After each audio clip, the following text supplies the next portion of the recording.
Yo, what's up mga master? This is Kaloy's Expedition and Exploration. So andito nga pala ako ngayon mga master sa spot dito sa Napindan, no? Tawiran from Napindan here papunta ng Nagpayong. So this time bait and weight ginamit ko mga master, no? Fishing trip again. Ayan, no? Fishing trip tayo. So this coming March, no, kung lolobin, sana matuloy kami yung papunta ng Benguet, bike to Benguet. And ayan, balik tayo sa usapan, no?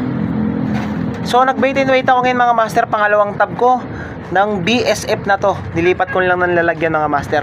This is the second time na bumili ako ng BSF kay Master Winchester. So update tayo mga master. Bait and weight ako dito. It's already 3. What time is it? 3:50. So yan, meron akong 3 hours na naming weight dito. And guess what? Gano'n nakarami yung nahuli ko.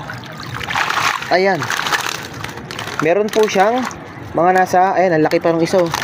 So meron tong mga nasa 3 kilo mahigit. Kulang-kulang 4 na kilo lahat to. Kulang-kulang 4 na kilo lahat ng huli ko.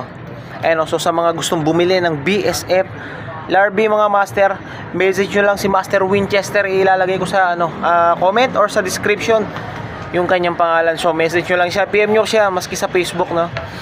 Winchester Frog and Fish. Yan, search nyo lang sa Facebook. So yung mga master, keep safe. Kita kits sunod kong kabanata ng vlog.